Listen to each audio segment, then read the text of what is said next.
আজকের ভিডিওতে আপনারা দেখতে পাবেন তামাক কিভাবে রোপণ করা হয় ও কিভাবে পোড়ানো হয় এবং বাজারে বিক্রি করা হয়। এটা হচ্ছে আমাদের রাঙ্গামাটি লংগদু উপজেলার একটি অঞ্চল। সাধারণত তামাক বেড থেকে তুলে আনার পরে 35 ইঞ্চি থেকে 40 ইঞ্চির মধ্যে লাগানো হয়।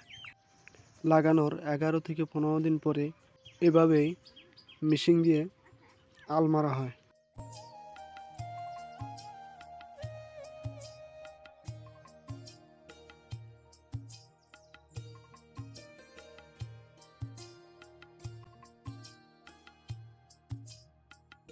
দেড় থেকে 2 মাসের ভিতরে গাছ 1 থেকে 1.5 হাত বড় হয়ে যায়। 3 থেকে 3.5 মাসের ভিতরে 3 হাত থেকে 4 হাত গাছ লম্বা হয়ে যায়। তখনই পাতা ছিঁড়া আরম্ভ হয়। পাতা ছিঁড়ার পরে এভাবেই পাতাগুলো একটি লাঠিতে বাঁধা হয়।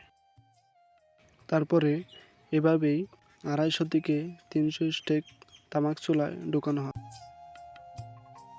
এভাবেই 4 থেকে 6 দিন পর্যন্ত জাল দেওয়া হয়। 6 দিন জাল দিয়ে এভাবে একে একে সবগুলো স্টিক বের করা হয়।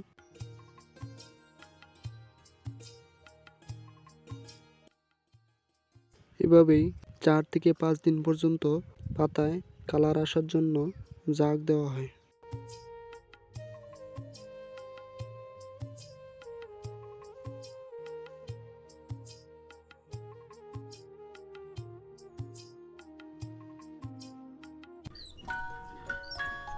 পাতায় কালার আসার পরে এই বাক্সে বেল করা হয়।